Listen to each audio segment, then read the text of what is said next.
জান শোনো না, আজ তোমাকে একটুখানি আদর করি। প্লিজ কাছে আসো আর আমাকে আদর করতে দাও। 7 দিন হয়ে গেল তোমাকে আদর করি না, আজ না করো না। প্রোটেকশন নিয়ে আসো, তাহলে আদর করতে দেব।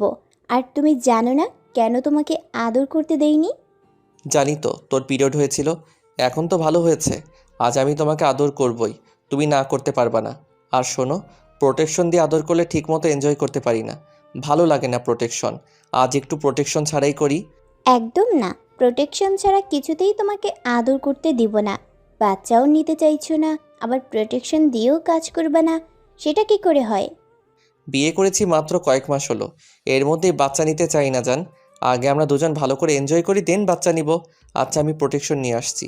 রোহান প্রোটেকশন নিয়ে এসেই আমার উপর হুমড়ি খেয়ে পড়ল। আহ রোহান, আস্তে আস্তে খাও, ব্যথা লাগছে তো। না, আমার মীরা পাখি, আমি আস্তে খেতে পারবো না, জোরে জোরেই খাবো। 7টা দিন আমি কিছু করতে পারিনি, এই 7 দিনেরটা আজ উসুল করে নিব। জান।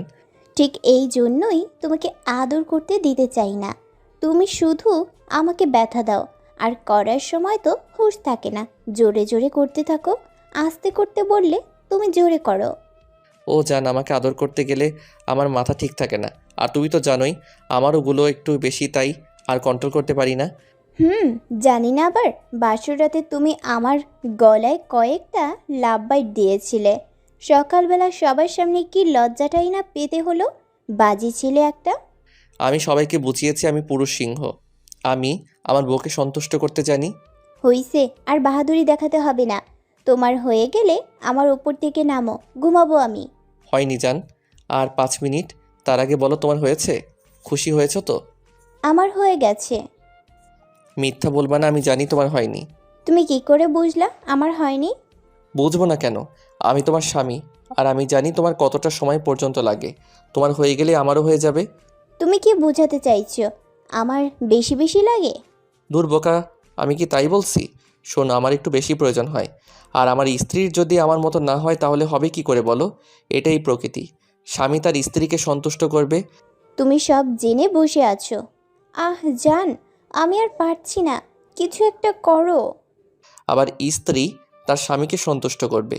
এই তো তোমার হয়ে গেছে, তোমার হয়ে গেলেই তুই এই কথাটা বলো। জান, আমারও হয়ে গেছে। জান।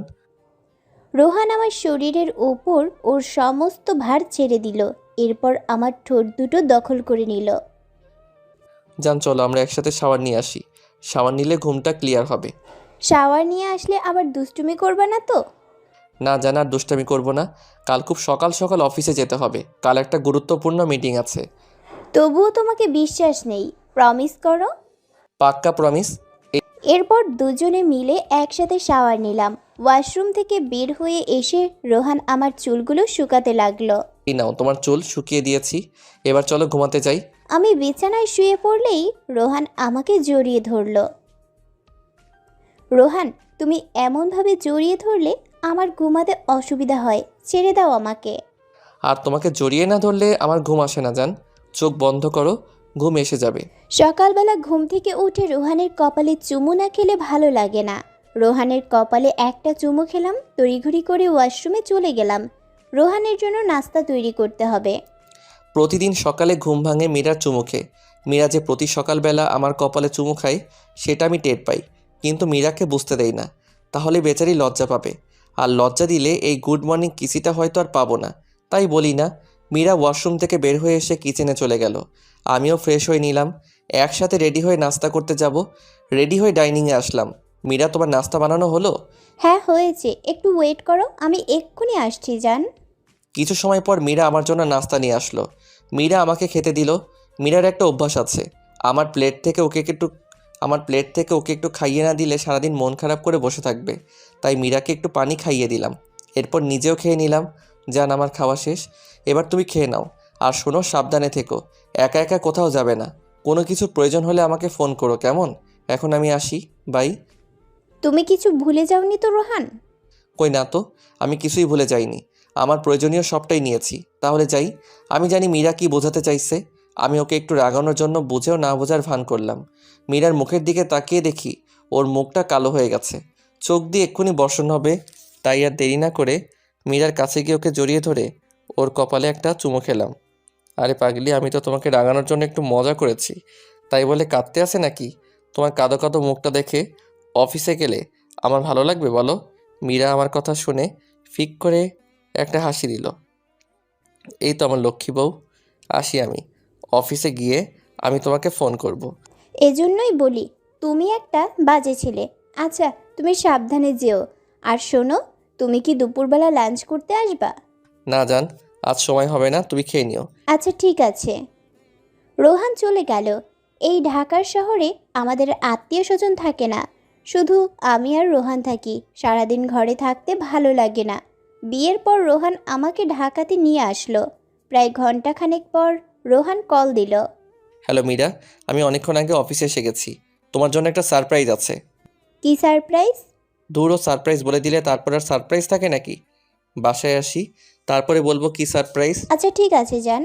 আর শোনো যান, লাঞ্চের সময় হলে লাঞ্চ করে নিবে। আমি আবার ফোন করে খোঁজ নিব। তুমি না খেলে কিন্তু আমিও খাবো না বলে দিলাম। ঠিক আছে, আমি খেয়ে নিব। বিকেল 4টা নাগাদ বাসায় ফিরে আসলাম। দরজা খুলে দিল মীরা। আমি অফিস থেকে ফেরার পর মীরা আমাকে প্রতিদিন এক গ্লাস শরবত বানিয়ে দেয়। মীরার মতো মেয়েকে আমি জীবনসঙ্গী পেয়ে ধন্য হলাম। শুকরিয়া আদায় করছি আল্লাহর কাছে এত ভালো একটা বউ উপহার দেওয়ার জন্য। আমি ফ্রেশ হয়ে বিশ্রাম নিচ্ছি, তখন মীরা এসে আমার পাশে বসলো আর বলল, এবার আমার সারপ্রাইজটা তো দাও। আমি আর অপেক্ষা করতে পারছি না। আমি আমার পকেট থেকে 2টো বাসের টিকিট বের করে মীরার হাতে দিয়ে বললাম, আমাদের বস আমাদের জন্য হানিমুনের ব্যবস্থা করে দিল। আমরা আগামীকাল কক্সবাজার যাচ্ছি। খুশিতে মীরা আমাকে জড়িয়ে ধরে বলল, সত্যি আমরা হানিমুনে যাচ্ছি?